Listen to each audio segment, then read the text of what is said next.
So good day nga pala sa inyo mga kalpa, no? For today's video vlog nga pala, ituturo ko nga pala sa inyo kung paano nga pala i-connect itong Gear-Elec DK02 Plus dito sa GoPro Hero 12 Action Cam natin. So by the way, yung GoPro 11 pababa, wala po siyang Bluetooth. So it means hindi natin siya i-connect dito sa mga Bluetooth intercom. So kagandahan dito sa mga Gear-Elec na model, so kahit anong Gear-Elec, pwede siyang i-connect dito. So na-try ko na kasi yung mga ibang Bluetooth intercom, not compatible siya sa audio. So nakakonect siya sa Bluetooth kaso wala siyang audio. Pero ito, dito ako napabilib kasi pinadala lang sa atin ito ni Gear-Elec. So gumawa ko ng promotional video niya sa ibang platform. So kaya gagawin ko na rin siya dito sa YouTube na tutorial natin. So bali basic tutorial lang yung gagawin natin. So bali ito nasa 650 pesos lang ito. Tsaka budget meal talaga siya. So murang-mura.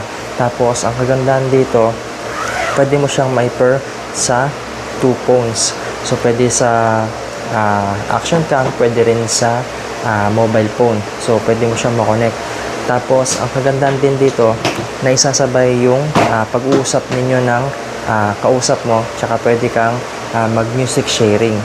Tapos napakadali lang nito mga kalpa, dahil once na i-connect mo to, open mo lang yung Bluetooth, connected na kagad siya. Hindi katulad sa ibang Bluetooth intercom, itatap mo ulit siya at i-connect mo na naman. So let's hassle yung sa Gear-Elec.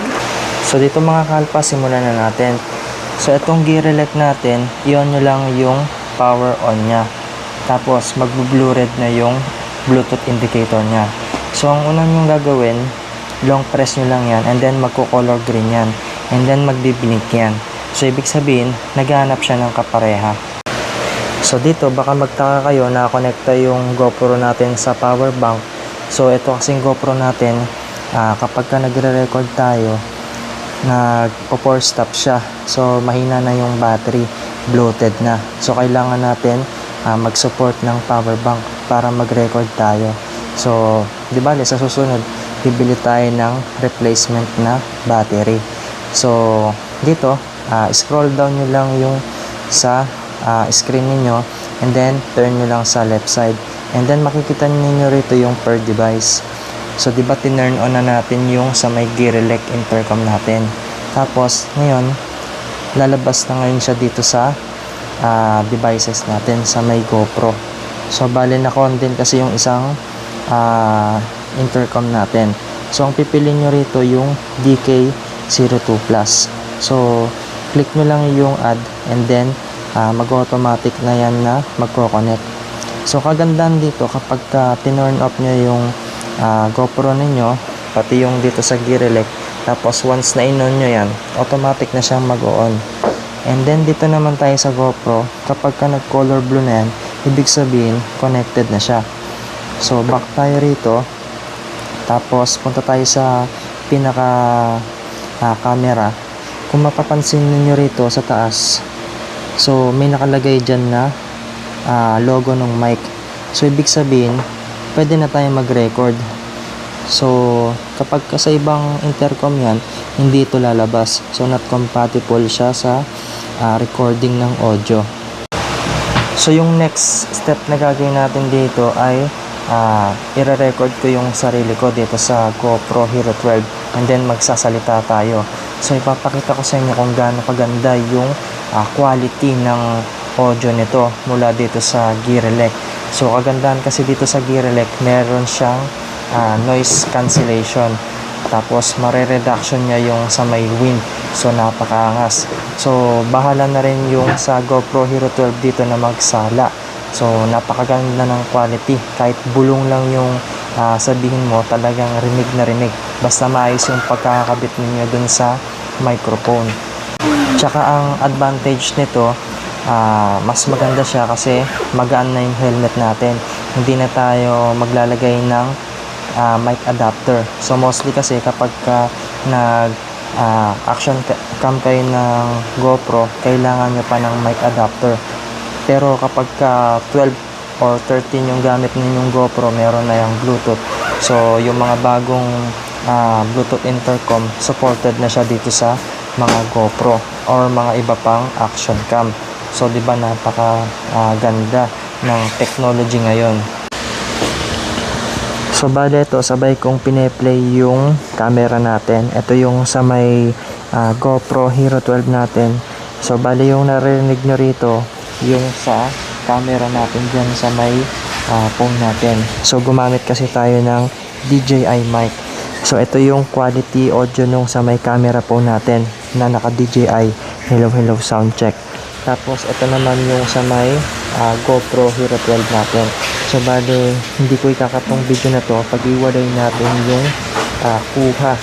So, bahala na kayong humusga kung gaano kaganda yung audio dito sa Gear-Elec. So, napakaganda.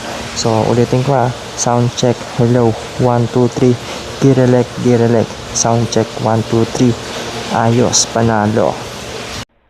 So, bale ito, sabay kong pine-play yung camera natin. Ito yung sa may GoPro Hero 12 natin. So, bale yung narinig nyo rito, yung sa camera natin dyan sa may phone natin. So, gumamit kasi tayo ng DJI mic. So, ito yung quality audio nung sa may camera phone natin na naka-DJI Hello Hello Sound Check. Tapos, ito naman yung sa may GoPro Hero 12 natin. So, bale, hindi ko ikakatong video na to pag iwalay natin yung kuha. So, bahala na kayong humusga kung gaano kaganda yung audio dito sa Gear-Elec. So, napakaganda. So, ulitin ko sound check, hello, 1, 2, 3, Gear-Elec, Gear-Elec, sound check, 1, 2, 3, ayos, panalo. Bale dito mga kalpa, ayan, kumuha pa ako ng isa pang shot. So, ilalayo ko yung GoPro natin. Ayan. So, napakaganda ng quality. Baka sabihin ninyo may daya So, in-off ko na yung phone ko So, naka-turn off na yan. Walang magic trick. So, hello, hello, sound check, 1, 2, 3, 1, 2, 3. Hello, hello, sound check, 1, 2, 3. So, pasensya na kayo. So, medyo madumi dito sa kwarto natin, dito sa dorm. So, hello, hello, sound check, 1, 2, 3. So, ang gagawin ko pa rito, ilalayo ko pa yung camera natin. So, maganda pa rin yung quality nito. Basta direct yung contact ng signal. So, hindi ma-interrupt yung audio dyan. So, bali, ito nga pala yung sample ng audio natin sa loob ng helmet natin, mga kalpa. Ayan. So, pakinggan niyo mabuti kung gaano ka clear yung audio. So, bali sa Gear-Elec wala tayong inilagay na microphone adapter dito. So, napakalupit. So, malakas yung hangin Ayan. Pati yung pipe natin, medyo maingay yan. Mababambayin ko Oh. So, kayo nung balang umusga. So, napakaganda ng Gear-Elec. Ayan. So, dito, tayo. Medyo bomba-bomba tayo. Tapos, i-on ko yung windshield natin kasi naka-cover yung sa helmet On natin tignan niyo kapag mahangin.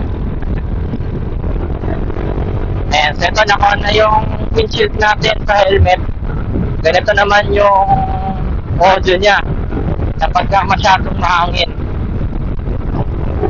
Tapos kapag medyo mabilis, ayan yung audio niya. So I hope maganda yung audio. Hello, sound check, 1, 2, 3, 1, 2, 3. So, i-close ko na yung windshield ng helmet natin yung cover Hello, sound check, 1, 2, 3, 1, 2, 3. Mic test, Gear-Elec, Gear-Elec. Hello, hello, sound check, 1, 2, 3, 1, 2, 3. Mic test, hello, 1, 2, 3, 4, 5. Hello, hello, sound check. So, yun mga kalpa, sana maganda yung output ng audio. Sa mga nagbabalak mag-motovlogging at nagbabalak pumili ng intercom, ito pwede sa inyo to. At by the way kapag yung angkas nyo pala naka-intercom din, bali dalawang audio yung nare-record doon, yung usapan ninyo. So kung mapapansin ninyo yung mga latest camera setup tsaka intercom setup ng mga motovlogger, yung mga nag-aangkas, 'di ba? Nagkwekwentuhan sila. Ganito yung setup nila. So hindi ko lang may pakita kasi isang piraso lang yung intercom na pinadala sa atin. So yung mga sikat na motovlogger, ganito yung setup nila. So yung iba ayaw lang nilang ibahagi. Pero tayo ibubunyag natin lahat yung mga sikreto, mga setup, mga tutorial. Ang iniiling ko lang sa inyo yung suportahan ninyo yung video natin mga kalpa, di ba? So napakalupit. So nasa 650 pesos lang itong Direlec, di ba? Ayan, nagsasalita pa ako, may ingay pa yung tamputyo natin ha. Napakaganda na photo niya. So kapag meron namang music, hindi naman nare-record yata yung music dito sa natin sa GoPro. Kasi sa earphone naman siya, hindi naman siya tututok dun sa may microphone natin. So ito yung sample nung audio natin dito sa GoPro Hero 12 via Gearelec Intercom. So, bali ito ko ngayon, nagsasalita ako ngayon dito sa loob ng helmet natin. So, sana clear yung voice natin, kayo nang bahalang umusga. So, sa mga gusto palang bumili, ipopromote ko na rin syempre itong Gearelec. So, maraming salamat kay Boss Gearelec sa pagpapadala ng pre-sample. Solid. So, sana more items to come na ipadala sa atin. So, gagawa natin ng mga reviews ito.